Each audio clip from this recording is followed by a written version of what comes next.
Welcome to Think Fast, where Suchita has finally left the country. She's fled the country because people couldn't take her shit anymore. She's gone to America to meet the Trump. She's hanging in Mar-a-Lago with Trump himself, and she'll come back with many stories about how he's such a cool homie and how she made him learn how to say "yes, sister," which I still can't say. But in her place, we don't have Trump, but we have Amit Doshi, who's subbing in for her, a better version of a co-host than Trump would be. But Amit, welcome to Think Fast. Finally, you're subbing for Thank Sushita, you. not for Thank me. you. That is true, man. What can I do? You go and sit in gardens and like drink wine under trees, and she goes to beaches with Trump in the background. I mean, all fun stuff, I guess. Yeah, but at least I'm not saying that she's going to get liposuction, because if Suchita gets liposuction, she will be cease to non-existent. exist. Yeah, not happening anymore. But yes. Okay, what are we talking about this week? What should we talk this week? about first this week? I think we should talk about the great resignation continuation that seems to be never ending, that we keep Yeah. hearing more and more different things about. Yeah. This time, I think quiet quitting is the phrase of the day. Yes. And there's also quiet firing, which has become a term that people are using a lot more. I had not heard that term. I had not even, honestly, quiet quitting is something that I heard for the first time this week, and it's everywhere now. I had never heard it before. Quiet firing has just started off. It's literally like an article which I read today morning before we're recording this. And I was like, okay, this is like the other side of it. So it's interesting. I'm like, I feel in many ways these terms are, I mean, this stuff has always happened. It's just a different way to kind of put it out there, I guess, for different times. We also want to dig into fake cloud kitchens, which is super interesting. You kind of look at that entire space of things. Yeah. And we can't have you on the show and not talk about podcasts. So YouTube Yes, launches their podcast hub in the US, is testing it out. Bunch of stuff happening with Snap and Shopify. But before we get into those stories, what else has happened? Like what's in the base level news of the week? Did you read this? Twitter's testing an edit button. They're finally talking about it. I saw that. You know what? I've always been on Twitter's side over here. I know that prolific tweeters want that edit button. Yeah. But I've always thought that Twitter is best when it doesn't have an edit button. I heard a really interesting. So Louis C.K. was on Joe Rogan recently, and he said something really interesting, which he got from somebody else. But I thought it was a really interesting kind of point of this, right? That basically Twitter is just talking, but it's talking and it's saved, right? Yeah. And that actually is how most people use Twitter. It's just saying something. So when you just say something, sometimes you're not particularly polite about it, or you might say something that's not meant for deep discussion or something like that. But then it turns into something which is permanent. And Twitter, I guess, is a permanent record now in some ways. Yeah. But I do think that, the idea that you could not edit anything was important about it, right? Because it meant that what you are putting out there is what you have said, and you cannot change it, right? And I'm worried about some of this stuff, right? Like, because especially really popular Twitter accounts, like you see Donald Trump when he was on Twitter before he went to, whenever he went to the loo, basically. Well, yeah, exactly, right? No, but well, I mean, like, but you look at popular accounts like that, I mean, like, you look at our prime minister's account, you look at even big actors or big NBA players or stuff like that, right? And the second they tweet something, the reactions are fast and furious. Right. And so they're saying that it's going to be a 30-minute edit button. Which I think is a smart way to do it, because I feel the bigger problem here is this, right? You put an entire tweet out, you don't realize there's one typo there and you can't edit it. I feel 30 minutes is the right kind of compromise. I would actually make it shorter. I'd make like a 15-minute, 10-minute. I would make it 30 seconds. I would, honestly. 5 minutes. Because so here's the thing, right, Varun? If you ever look at like a really, really big follower account, right, like somebody like Kevin Durant, or you look at these controversial political figures, right? They can say something, and if they can edit it for 30 minutes, they would have had in those 30 minutes probably hundreds of reactions to what they've said. They might change what they say. Yeah, that's actually an interesting point. How would you kind of look at retweets if you have retweeted something? If it's literally me saying I like apples and you suddenly change that to I like oranges, but everybody who likes apples has retweeted that. And that's actually an interesting point. I mean, do you show the fact that, or do you get a notification saying what you retweeted has been edited, so it's not a retweet anymore? I don't know. I guess the logistics of that is a lot more. That's one of the reasons why it's been so complicated for them as well, right? It's not so easy, but I do think that, if you make a mistake, that's the price you pay. Delete it and rewrite it. yeah, you Yeah. lose your engagement, but you made a mistake. You shouldn't have made the mistake, No. right? I mean, like, pay Yeah. a little bit of attention before you do it. I mean, like, I understand why they are on that. I would be okay with, like, a 30-second or a 1 minute Mm. edit button, right? Because that just is like, if you make a typo, you push something, you see it immediately, like, oh shit, I spelled speed like SOEED instead of SPEED, right? Yeah. You Yeah. just go in and you just like quickly change that, and that's that fine. But Yeah. giving people 30 minutes of engagement, especially on high traffic accounts, that's basically you're giving them like first pass. And most of the engagement will happen post 30 seconds, right? But you're giving them like a focus group to kind of focus out their tweet first. Yeah. And then they can change it a little bit, right? Yeah. Yeah. And I guess we'll see how it plays out. They'll test it for a Yeah, while. You never know. With Twitter, they test too many things. You never know what sticks, what stays, true. what goes. You sent me that message the other day about how Twitter is taking podcasts seriously. And my response Yes. to you was, Yes. So I messaged Amit the other day for all listeners. I'm saying Twitter's taking podcast seriously. And his response to me is, I've heard everybody talking about they're taking podcast seriously for the last decade now. I'm still waiting to see who that is. it's very cyclical, right? It depends on basically if you don't have a new product announcement, hey, let's talk about podcasting. Yeah. Yeah. It really does feel like that, at least from the majors, the YouTube, the Facebook, the Twitter, Google Music, Google App, just everybody. It feels like that.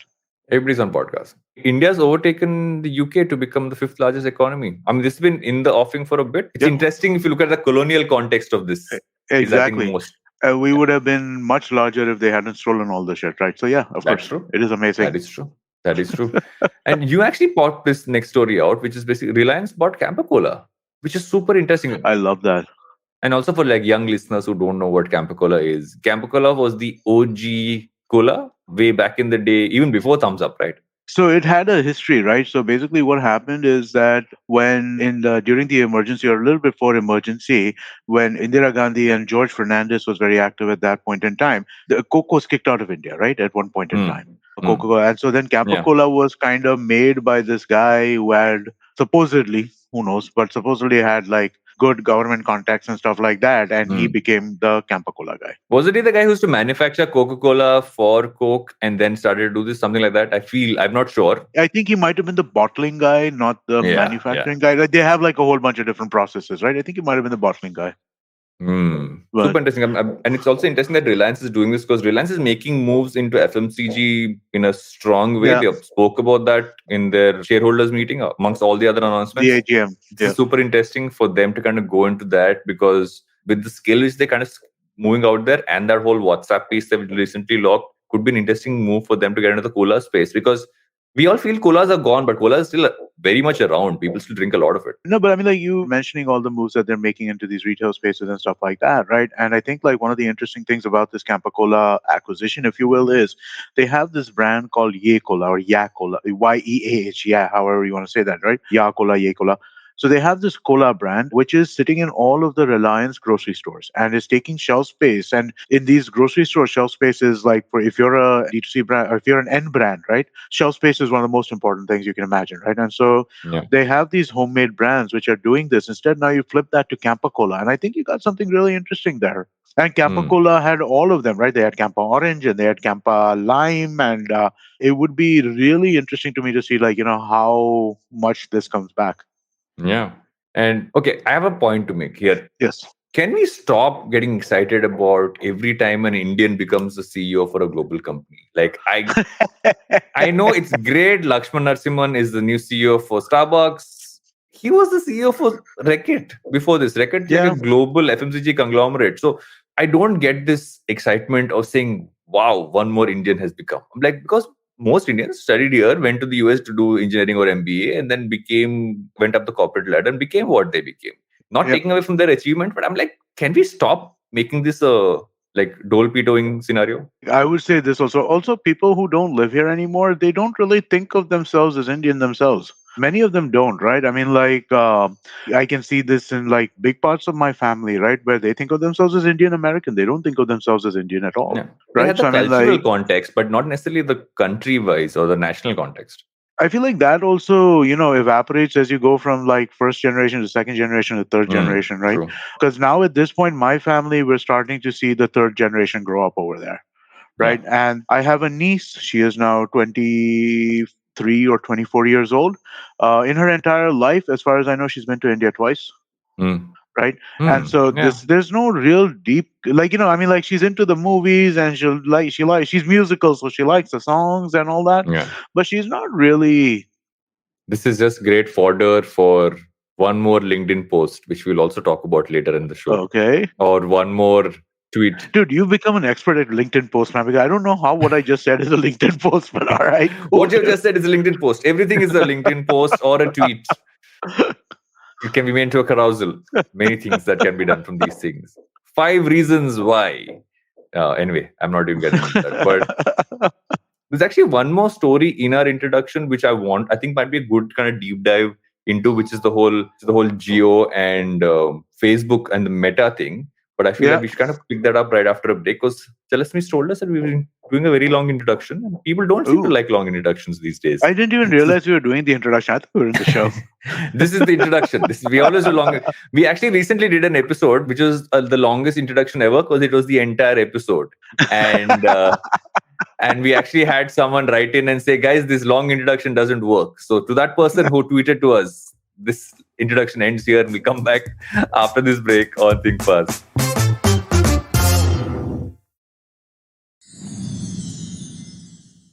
Welcome back to Think Fast, where it's no longer the introduction, but it's a continuation of a story that was supposed to be a part of the introduction. Suchita's hanging with Trump and drinking some mimosas, or as he would kind of call it, Aperol Spritz, because he makes everything orange. That did not make any sense. But I actually thought the Geo platform story is an interesting one to talk about, right? I agree. Geo partnering with Meta, so you can shop on WhatsApp. Amit, I don't know if you managed to read that story. What do you think about the fact that you can buy stuff from Geo off WhatsApp? It seems like a very smart idea. I think it's a very smart idea. Also, I think the biggest loser in UPI in India has been WhatsApp. Like so far, right? I mean, I think there's a UPI story as well nobody about, uses like, WhatsApp Pay. Yeah, but WhatsApp should have been our default. How do I make a payment to somebody? We're connected to everybody via WhatsApp. Tell me who you're connected to, who you're not connected to via WhatsApp. No one. Like, I have nobody. Those four people who chose to be on Telegram or Signal. Yes, honestly, are you sending those 4 people any money? Not really. Probably not. Yeah. Right. No, so I mean, like, this might be like, plus for both, right? In the sense of, for Geo, it's access to ordering from, literally, like, there are 700 million smartphone users in India. I'm guessing smartphone users' first and second apps are WhatsApp and YouTube, right? Yeah. So there are 700 million people who can now buy your stuff via WhatsApp in a hopefully easy to do way, right? And from Facebook's perspective, I think if I understood this integration correctly, payments would happen through WhatsApp payments. Yeah. Right. And if payment is happening through WhatsApp payments, now all of a sudden you got all people's bank accounts connected to their WhatsApps. Now you might start being able to make some inroads into PhonePe and Google Pay when it comes to P2P payments as well. Yeah. And it's a win-win on both sides. That obviously Meta did invest into Reliance at a certain point of time. Yeah. And I feel what this does is it helps both. It gives Reliance the distribution, immediately can reach out. You have something you already have. You don't have to download something new. Plus, you can shop on this. It's a great way to kind of bring that partnership together. Also makes it very convenient for the consumer, right? I mean, wouldn't you rather order stuff on WhatsApp than have to go to another app or do something else? That's a tricky question, right? I mean, like, the super app is something that people have been talking about for years, right? And I think the only somewhat successful implementation of that is WeChat in China. Right. Yeah. I don't think that besides that, well, maybe Grab in Singapore now to some degree could be considered a super app, right? I think that it's been a hard road to kind of crack the super app, right? WhatsApp is, or at least I thought, was really well positioned to be that in India to a great degree, right? But it just feels to me like the rollout on everything was really, really slow. Yeah. Jalasmi brings up a good point. Like Tata Neu, which came up with all that fanfare about being the super app, just like, and no one talks about it. Like, I haven't used it. Yeah. I don't know if you have. I still use the individual apps of whichever Tata ones which I use. I still use their individual apps because they never shut those down, which I think which I thought was smart, or maybe wasn't. I don't know. Well, no, I mean, like, the thing is that it's difficult. The way I think app updates work, right? It's difficult to move from one app to the other app because you got to then maintain multiple. Each Play Store listing or App Store listing has a crypto certificate associated with it, right? And so you can't go like, there are 3 apps and now we're going to all be the same app. You have to then maintain simultaneous releases, I think, on all, if I'm not mistaken. I think that's how that works. I could be wrong about that, but I think that's how that works. So difficult to kind of shutter those apps, right? Completely. Yeah. But do you see this kind of playing out in a way? Because people have also, I feel that, do you feel it's late in some ways? I mean, this could have happened a little earlier because people already are using Dunzos or more. The number of quick commerce, delivery, all those apps which are already there. I feel what Jio will kind of give is that deep discount which they always give because they do the long play. But people have also gotten more comfortable using a lot of this. So maybe the play might not be metro focused and be a little wider in that sense, maybe. My personal opinion on this, right, is I think that you and I are not typical in some ways. We find an experience we are comfortable with and we use that. Like I was Mm, talking to the team in the office the other day, right, about Swiggy mm, and Zomato and who uses what, right? And I mm, default to Swiggy because Swiggy for me is a more comfortable experience, right? It just, I like the fact that they have a Swiggy One product, which lets me eliminate my delivery fees. Most of the restaurants that I want are on Swiggy. But then I was talking to everybody, and they are much more price sensitive. And so they will set up the order on both platforms if the restaurant's available on both platforms mm, and see whichever is cheaper and order accordingly. mm. Right now, Reliance has the benefit of scale, Yeah, which very few other companies can compete with, yeah, right? very few. And so, given that, I feel like the vast majority of the audience, and this goes across income classes, right? I mean, I was talking to a cousin of mine who is far, far, far, far, far, far wealthier than me, right? I mean, like, Mm, it's not even close, right? I mean, like, and yeah, she was basically giving me shit because I was not ordering Diet Coke and stuff like that from Big Basket because Big Basket is now giving Diet Coke at like a 10% discount or something like that. mm, You know what I mean? I'm just like, no, we get this Diet Coke from the store and they send it and it's easy, right? And she's like, no, no, no, you should mm. be. And I'm like, I'm being told to buy not from the local Kirana Yeah, store, but instead yeah, go to Big Basket and get it, right? I'm being yeah, told this by my cousin who is yeah, 12 years older than me, who I basically taught how to use email. She is telling yeah. me that I should be going to Big Basket first. Because consumer behavior has changed, and I feel that the cost factor, what you said, is so important because, like, I ordered something on Dunzo the other day, and it comes much faster than me calling the local vegetable Yeah. guy. And the first question from my cook was, "What's the cost?" And but she saw the quality as well. I feel it's that right. Suddenly, you see the quality of the vegetable that kind of comes in plus the cost, and they gauge it. And I feel a lot of us don't end up gauging it because it's almost like, okay, let's order it, move on. But I Yeah. feel a large part of the country is going to look at Geo saying, "You give me quality at the lowest price." I mean, that could be the big game changer here. There was this app, right, which is still very popular. You can set up your next morning grocery deliveries in it. It's not a 10-minute Hmm. service app, but what it does is that in the evening you say, okay, send me 1.5 liters of milk, send me, I don't know if they do That's veg, called me non-veg, but WhatsApping my Kirana store guy. that's exactly what it is, right? But I think it's called Supra Daily or Super Daily or something up like that. I haven't come across it. But the idea is that basically you go in there, Super you get a daily. super daily, you get a great rate for it. It's really really inexpensive, and you set it up. So the 10-minute service thing that you're talking about, right? That's a Hmm. value to me. That's a value to you. That's a value to me. I don't care about 10 minutes, but 30 minutes is great for me. Yeah, yeah. But again, most people are so price sensitive, right? That they are okay with ordering the day before for the next day because that much planning they can do. Which is why Big Basket does well, which is why Yeah, they do well. Yeah, for yeah, that specific reason. yeah. Speaking of doing well, which is my general segue to go from line to Nice line segue. in this thing, Nice which, segue. which for some reason Suchita does Well not like done. me segueing. See, someone at least is liking my Hey, segues. a smooth segue makes for a smooth show.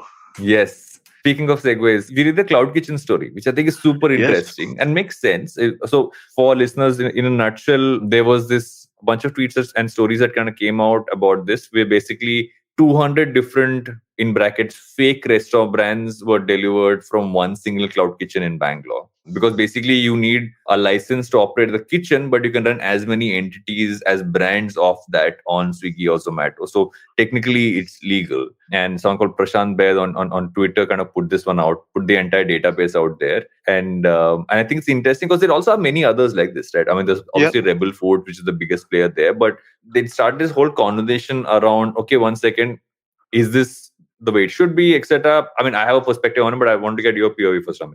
No, so I mean, like the way I see this, right, is that like all things in life, right, there needs to be a balance, I guess, of some nature, Mm. right? Because what this guy is describing, running 200 brands out of two small 300 Two small square kitchens, feet yeah. kitchens is a little troublesome. You know what The I most mean? interesting That's part, I don't know if you read this part, is that a lot of the names of the restaurants are similar to popular names. too It's like your Nike correct. and Nikki format. Like you have Yeah. like Mainland China or like main China or Mainline like whatever. China. Like Yeah. I had a very bad one, which would have been too non-veg for this podcast. But let's just not. I don't know if I All would right. order from that place as well. I will just let that one go. No, so there is a balance to be struck here, right? Like, so I'd been hearing about this for a while, right? Like, so what is a cloud kitchen, right? A cloud kitchen is essentially a kitchen which allows you to service without the front desk, without the seating, without the Yeah, this. It's a delivery only restaurant, if you will, right? yeah, And so if it's a delivery only restaurant, then where is the so I mean, like, what is the harm in some ways if they are operating multiple, right? So this is a big business in some ways as well, right? This is what this guy is doing. The founder of Uber, Travis Kalanick, mm-hmm. his new business is to establish cloud kitchens in different parts of the country in the US, right? That's what he's Mm. doing right now. And I think it's a really fascinating business because you can run a lot of the requirements, especially the capital intensive requirements, right? Heavy duty electricity generators, refrigeration, big cooking units, all this stuff is like capital intensive, can be used for multiple different formats. It doesn't mean that you don't use different fryers Mm. for a hamburger restaurant and a steak restaurant and a Mm.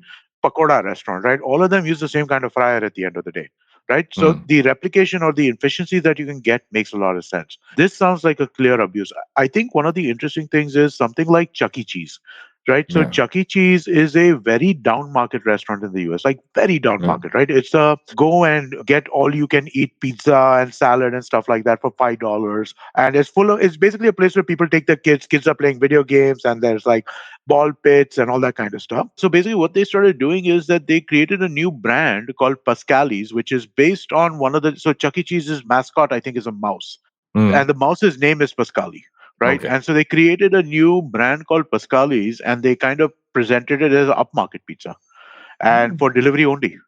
And yeah, I mean, like, it did well for them. But I think, see, that's a legit way to do it also, right? You figure, where one second, I have a lower end brand, I have a higher end brand, kind of break Yeah, this up, use the same thought process. But here, if you read this story, it's super like, I mean, it gets shadier as you kind of go, yeah, because unlike a Rebel Foods, let's be honest, Rebel Foods is a great model because, you have Fasos, Beros, yeah, Biryani, Oven Story, so many, all from the same kitchen, same location, but it's been built to kind of function like an entire industrialized setup, right? A lot of right, this stuff is robotics driven, which I find super interesting because for people who don't know, a lot of the biryanis you might get from some of these are actually put together by robots who know exactly how much you kind of put in, like that one piece of aloo, this much rice, this much chicken. It all gets put together in a almost a machine driven system. yeah, But this place, basically, the writer found that a lot of the cloud kitchens he kind of got like food is terrible. So he went there, and the only way to find the location was to check the FSSAI license number and kind of track where it was. And that's how he found that they were all from the same kitchen. He went there. He said like a one location, 189 restaurants. Then he went deeper and he found the name thing which I spoke about earlier. But yeah, they were almost like duping people, right? You want to go for mainland China, but you getting something which is slightly like the spelling is slightly off, so you order from there by mistake. So, but if you go down this, there was one guy who had this license, which is the guy called Ramjani Khan, and this one person is running 400 different restaurants with two tiny kitchens. So yeah, it's not 200 in one location. So it's 400 in total. And all have like base level cuisines. It's like, your Chinese, Indian, everything else. So nothing like, it suddenly hasn't gone like Italian or like, specialized. But it's crazy because there has to be some form of regulation at some point to say if you are doing this cloud kitchen, how many can you operate from a kitchen? How many can you, like, there has to be some health standards, which I know is a tricky one in the restaurant space oftentimes. But I think that's the only way to kind of sort this one out. yeah. No, I agree. Like, I think there needs to be some sort of there needs to be, like, I mean, so also, I mean, like, honestly, Swiggy and Zomato are the aggregators in this case, right? They do have a responsibility to ensure that there is some degree of quality control on the restaurants that they are putting into their apps, right? So I generally think that Swiggy and Zomato get pulled into a whole bunch of things which aren't their fault, right? The restaurant sends the wrong food. How is that Swiggy's fault? Swiggy's not supposed to open the package, right? Or Yeah. Zomato's not supposed to open the package and check what's inside. The restaurant says the wrong food, it's the restaurant's fault. But Yeah. people drag Swiggy and Zomato into it, like, all the time in public stories, right? I don't think that's Yeah. their fault. But in this case, I feel like, I expect a certain amount of quality control at their end before they sign a Mm. restaurant up. Yeah.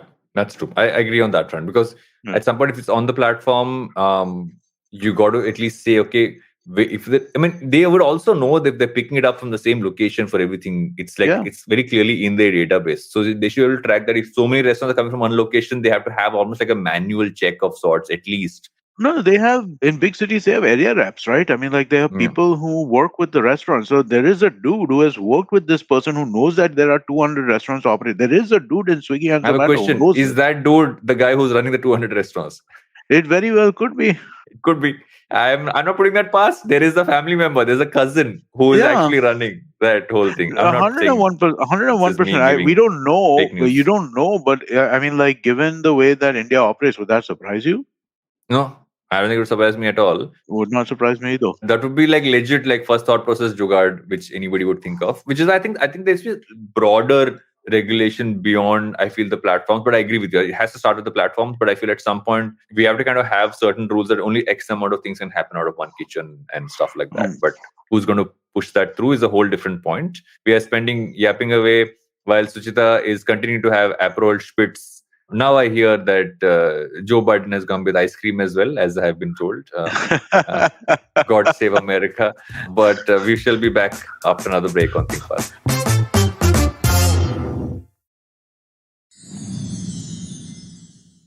Welcome back to Think Fast, where Amit has a clarification to give. Correction to be made. I mean, like we're serious journalists and all that, right? Of course. So we must make sure that we retract our mistakes. But apparently, Pascali is not the name of the mouse, but it is the name of the mouse is Charles Entertainment Cheese. But Pascali is associated with Chuck E. Cheese in some way. I know that it's kind of derived from that.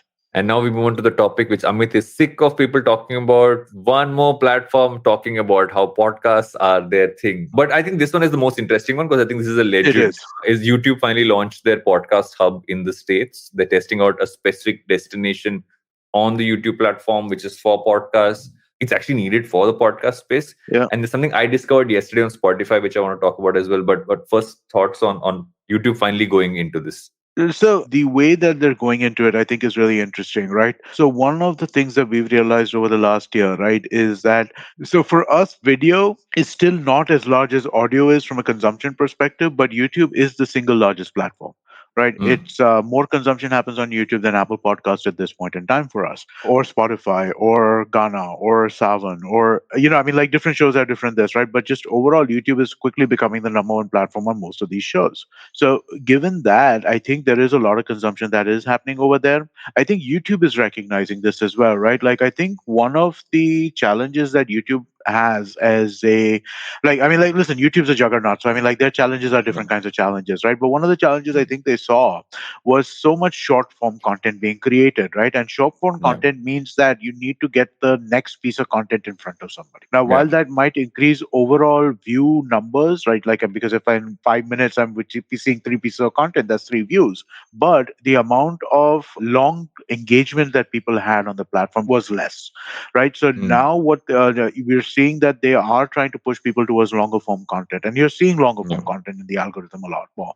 So I think it's interesting. I think that what I find really interesting is that they are going to start importing RSS feeds. That was the thing which I find really, really interesting, right? Because then that means, but I wonder how is that going to play out, right? Is that going to play out as like the fake videos that we are currently doing on YouTube? By fake video, I mean images with the audio playing underneath that, right? We have a channel which does that for all of our shows. But is that what we're going to be seeing over there? Do you or feel are there's we a way to transition out of the RSS feed for podcasts? Because podcasts, I mean, traditionally always ran off an RSS feed, or do you think it's some form of upgradation from there needs to happen? Because looking at how platforms are doing stuff now, with everything some subscriptions happening on many ends, in some cases, video becoming a prime front and center piece, is it time to kind of move beyond RSS feed? Is there a better alternative?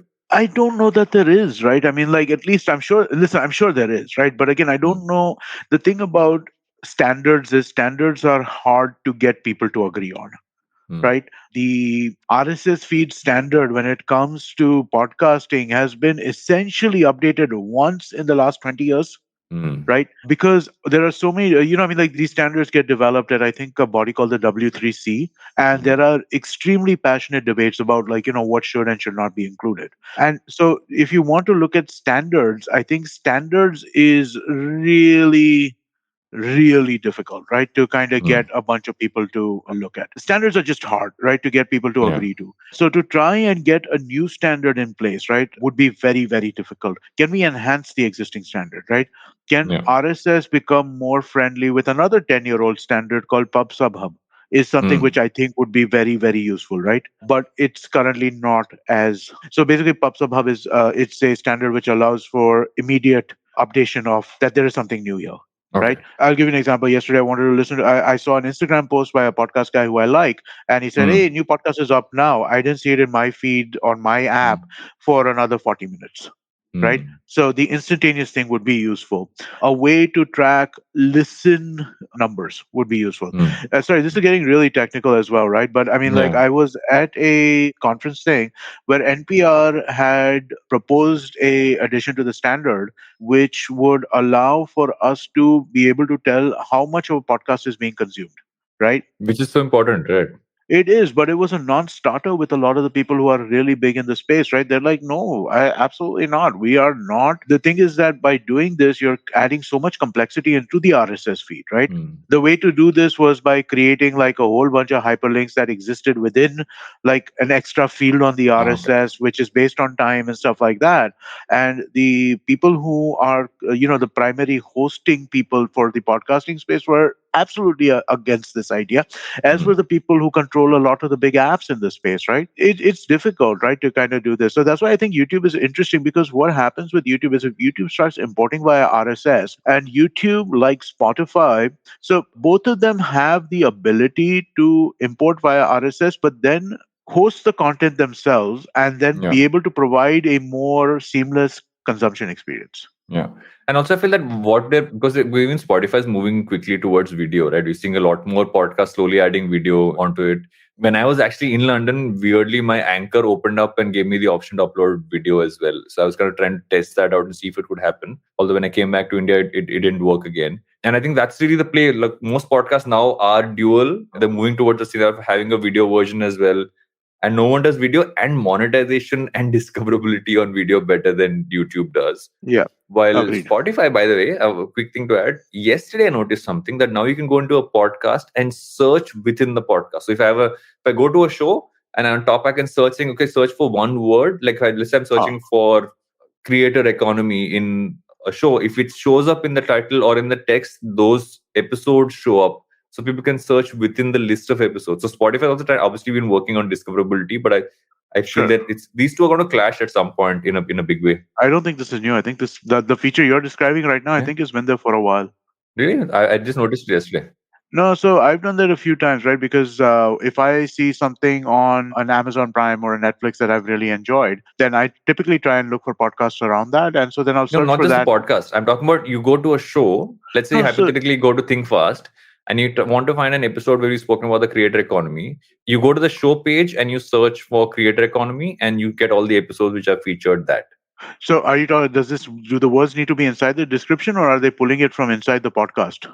Description and title, from what I can gather. So description and title is straightforward. That's been there from a long time, right? If it is pulling from inside the content, right, which is something that Google Podcast has attempted to do in the Oh, really? past. Yeah, but there has been some, again, like I said, people fight on this shit, right? A lot of people had really, really big issues with the fact that Google would start indexing the entire content. I know that the BBC was really, really adamantly against this idea that Google would basically do a voice to text on the entire podcast content and then create an index of that so that you could get like deep search inside. But the Yeah. BBC was aghast at the idea that Google would dare to transcribe their podcasts. Not just the BBC, other people were as well, right? But I remember the BBC was very outspoken about this. So their content was not on Google Podcasts for a very long time. So I feel at some point all of these things are going to merge, but I think it'll be good for consumers and creators in general because you have YouTube taking this seriously. You're not just stuck to audio streaming platforms as well. And it's a I guess a win-win for the creators and a win-win for consumers. For the platforms and the larger space, you got to see how this evolves and how audio plays out. But beyond that, we need to take another break. Yeah, let's do it.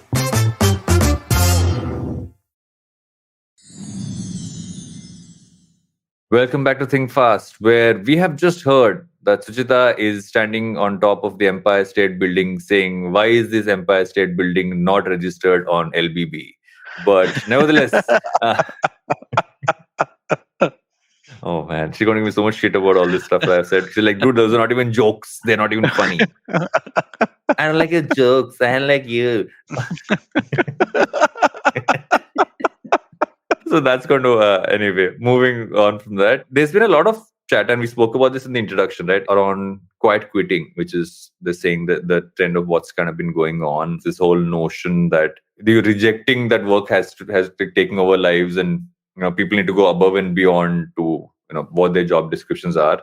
And there's been a lot of conversation around that. There also parallelly been some, I would say, some maybe not so thought through posts on LinkedIn for certain founders and CEOs, which have kind of also gotten backlashes in the recent past. But in general, I mean, what base level thoughts on the quiet quitting trend? So this is what I would say, right? That I mean, if there, like it is very possible that you can just like so what they're talking about with quiet Do quitting, your right? base level. Don't have to go above and beyond your job. Not even that, just do the bare minimum necessary.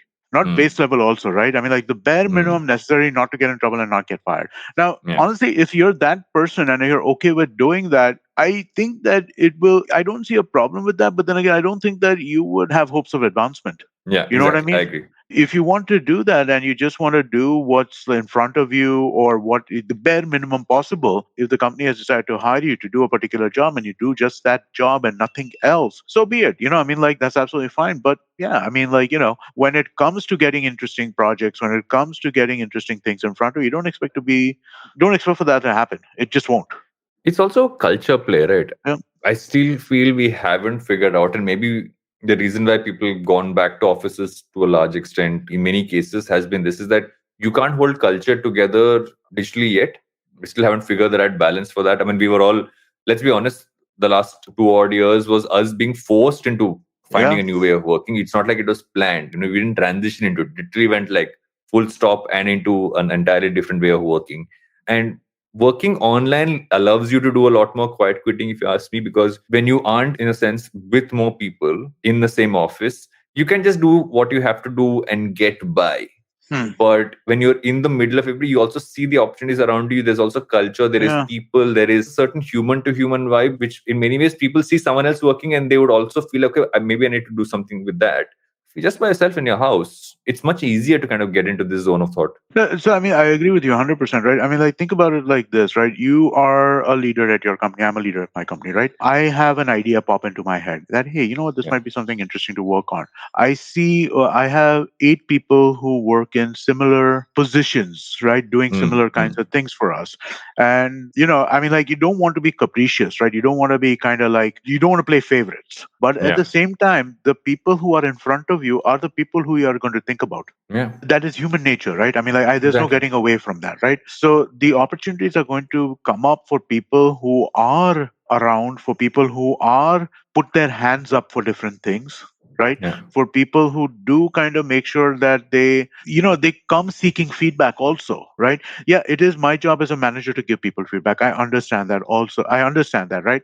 And I do realize that not everybody is comfortable seeking feedback, but giving feedback to people is one of the most important kind of things that needs to happen, right? And the people who come and ask for feedback are going to get it a lot more than people who I need to seek out to get feedback, because feedback is not more than like a 1 or 2 minute conversation.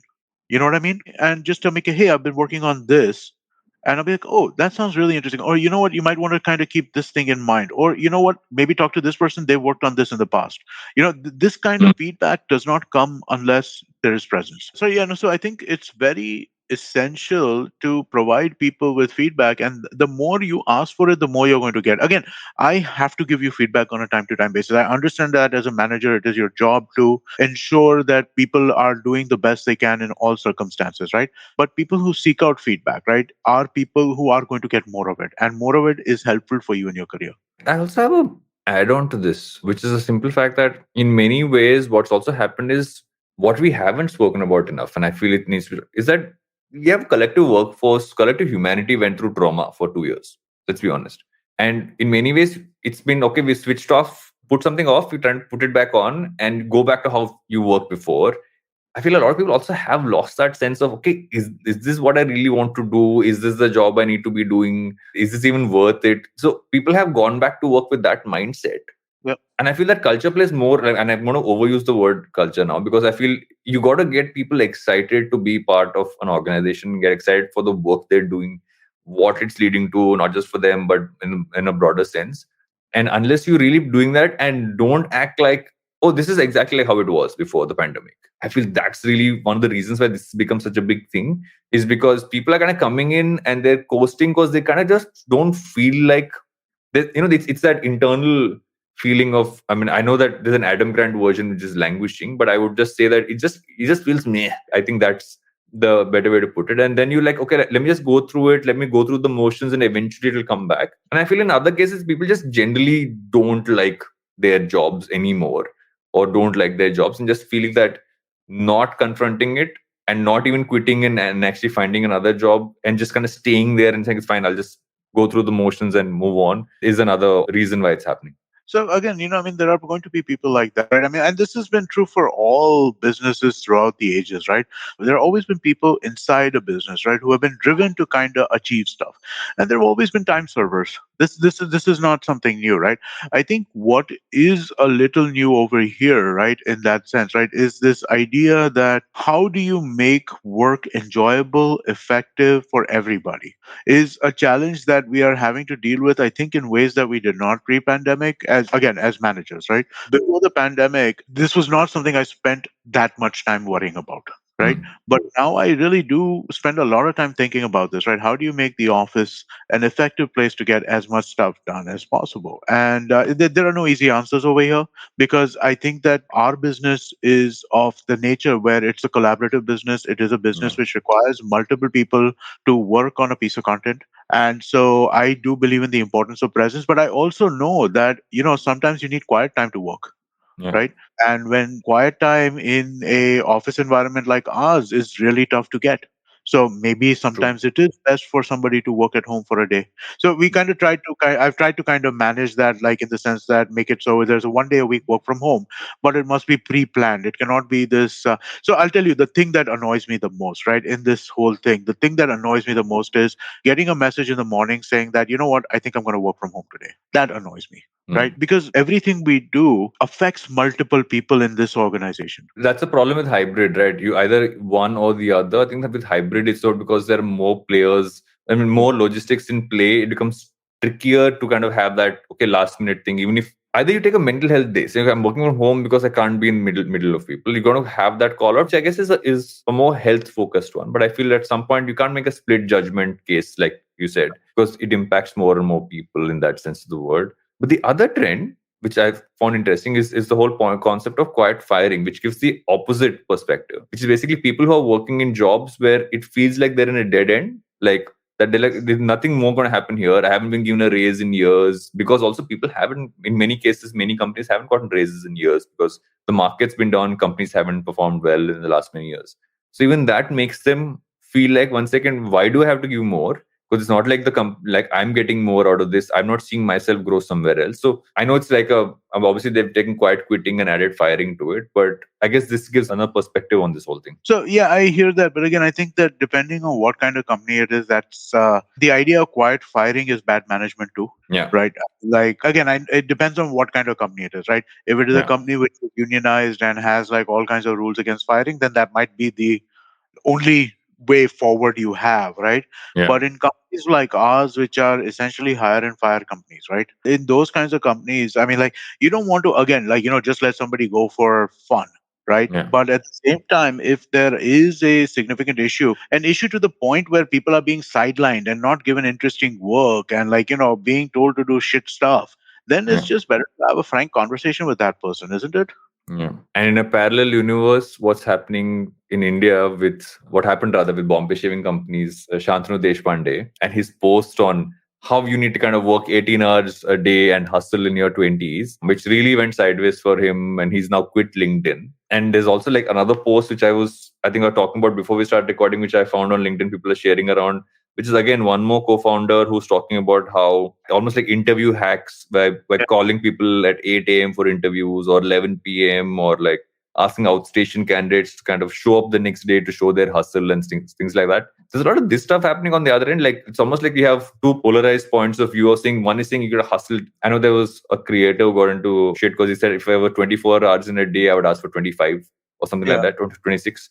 And there is on the other end we have quiet quitting and everything else kind of happening. So we're going into different sides of things. Yes, Jalashmi, thank you for reminding that. Raj Shamani said that. Raj is going to smack me for putting this back into the pipeline. But what did you first think of what Shantanu wrote? I'll say this, right? I mean, like, I think so I didn't read the post itself. I read the article about the post, right? But I think the question I have here is, are there not different types of behaviors expected from different types of people? Dude, you started a business, you started the glitch, you guys were doing crazy shit for the longest time, right? Yeah. I've heard stories from you and Rohit both where, like, on set for 2 days, 3 days in a row, like without I leaving. started off, I was working like 15 days in a row and sleeping in the office because my office had a bunk bed and a shower. I've done that. Yeah. Yeah, these kinds of things happen. When I started IVM, I was working like ludicrous hours, right? Yeah. So I mean, like, the when you're building something on the entrepreneurial part of things, right? I think that's part of what's going to happen. I don't think any of us, though, I know I didn't, I don't think you did either. I don't think I expected employees who are working with us to necessarily show the same kind of hours all the time, right? Yeah, maybe one day you had to do something or No, whatever, but but I even don't. like go beyond the entrepreneur part, right? Even if I go back to my first ever job, which was at MTV, I would be in the office for like the entire week and not go home because I would sleep there and stuff. I would finally have someone turn to me saying, "Why haven't you gone home? Go home." Right? But it was a choice I made. I feel what ends up happening with, especially on social media, you write stuff in the moment, or either it's constructed or in the moment, but the nuance goes missing. Yeah. And because the context is missing, here it feels like you're glorifying it. So the problem is this: you shouldn't glorify 18-hour work days. Okay. But on the other end, what you should also say, it's fine to do it if it's really required and if you really want to do it, but not everybody has to do it. Yeah, it's not for everyone, right? Just towards what you're saying, right? When the first job I had when I came back to India was assistant director on a movie called Lavaris, right? Terrible movie, but fun job, right? I mean, like, it was a really interesting job to have. And my first day there, I remember asking the producer, very nice guy, Lawrence D'Souza, continues to be active in the film industry, what are my working hours? He said, your working hours are come 30 minutes before the director, leave 1 hour after the director. Those are your working hours. Now, that led to days when I had to be at like a Goregaon studio from town at like 7 o'clock in the morning, right? And I would have to be there till post 2, 3, 4 in the morning. Sometimes, I remember once I went to sleep in my car in the Royal Palms parking lot because next day in the morning I got done at 2:30, and next day in the morning I had to be there again at 7. I'm like, I'm not driving back to my house and then coming back. I'll get 3 hours sleep. I just slept over there, right? So I mean, like, these things do happen sometimes. It shouldn't become a rule. The point is this: people kind of look at a lot of these posts and feel, okay, is this like, what was he getting as backlash? Is this the kind of culture that Bombay Shaving Company has? Is this, or are you? I'm like, literally, I think someone wrote to his parents saying your son's a slave driver or stuff like that, which obviously goes extremes in that sense have happened. But I feel a lot of people took out of this, and that's why I think I feel in social media you don't get context because it's just words. It's not. There's no nuance there. Feel what he was trying to say was that you need to put in that extra effort if you want to kind of really learn and skill in your 20s, which I agree with 100%. I agree with But that. he equated that to 18-hour work. So you quantified it. I think when you quantify it, no, that's when things go sideways, because then you're turning around and saying, this is the amount of hours you have to work. It's like, I remember when that whole like 26-hour thing was happening with Raj, right? And my point was this, that I have worked like long hours. But did I have to do that every day? Should I do that every day? Not necessarily. Sometimes you have to, but you also compensate for that by making sure you have enough time to take a break after that, is the point. What I was talking about with the director, right? The fact that I was told half an hour before and 1 hour after. It's film. I don't have to go to work for 6 days in a row also. That also happened. Exactly. I'm like, that was a part of it, right? I mean, like, I was 6 days. I remember I was sitting there. I remember I was able to take a 10-day holiday in Goa in the middle because we had no shoots, right? I think these are the stories that have to come on LinkedIn, and not, I feel the problem is everything's listicle or on the spur piece that's put out there. And in both cases, you're compressing it down a broader conversation into this, which is why you need to do audio posts and video posts and not text posts.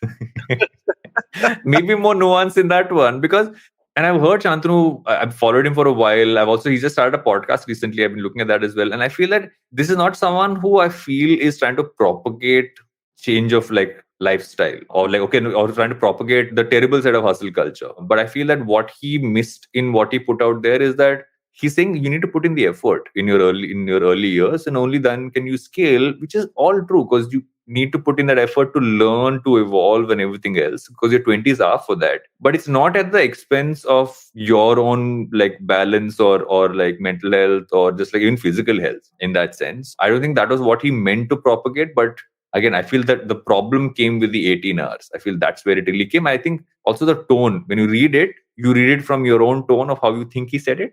Did he really say it in that tone? You don't know. I agree. This is an interesting conversation I've been having with a lot of my friends, right? Because all of us are most of my friends, right? And you know what? I have some friends who are professionals, and we do get into these disagreements, right, about Yeah. how you work, right? I mean, like I have some friends who are lawyers. I have a friend who is a doctor. Friends who work at large corporate companies and like finance or management kind of roles. And there isn't, but the people who are entrepreneurial generally do have a slight bent towards doing these nutty things. I think that it's the folks who are more in the corporate professional space, they don't buy into all this stuff, right?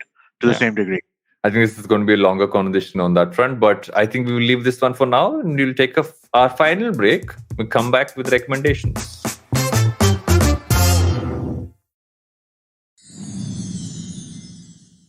Welcome back to Think Fast, where we have just found out Suchita has made a cap called Make America LBB Again, which does not make any sense, but it's available on LBB's website.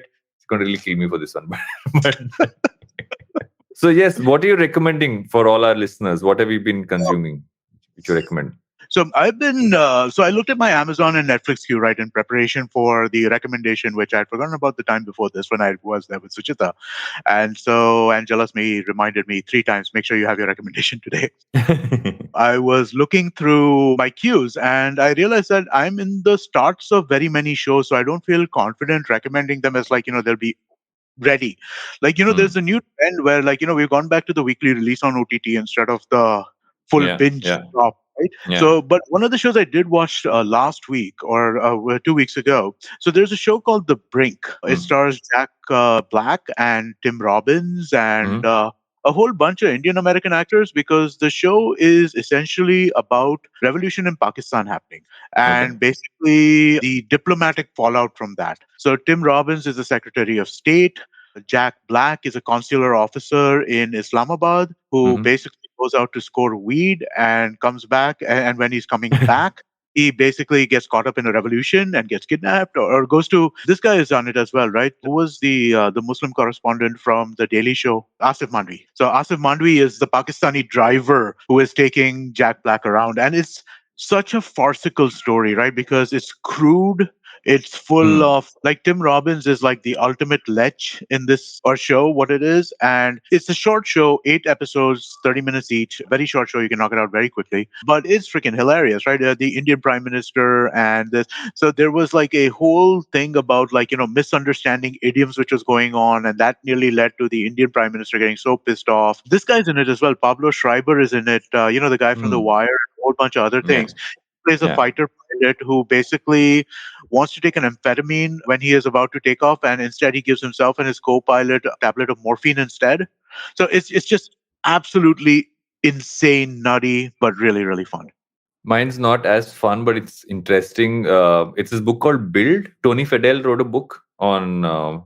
Basically it's called The Unorthodox Guide to Making Things Worth Making, and obviously Tony Fadell, guy behind the original iPhone design, etc., all that stuff. Also, then later, not design, but like really work on building it in that sense. And then obviously later on went on to start off Nest. So it's a very interesting one to look at from a creative perspective to really build products in that sense. Just started reading it. Literally, I'm on like chapter 1, but it looks really cool. So I'd recommend it because I already can sense it's going to be a book which is going to be good to read. Good to hear. I didn't know we could recommend books. I have a lot of book recommendations. I struggle with the video recommendations. I am just doing any recommendation. I do many book recommendations, I've realized in the past as well. Only Suchita is this person who does not read books. And actually she does. I can bitch about her because she's not on the show. Can I give a second recommendation for a book then, which I really interesting? So I've been reading A Children's History of India. So basically, nice. Yeah, the Indian history told as a children's book.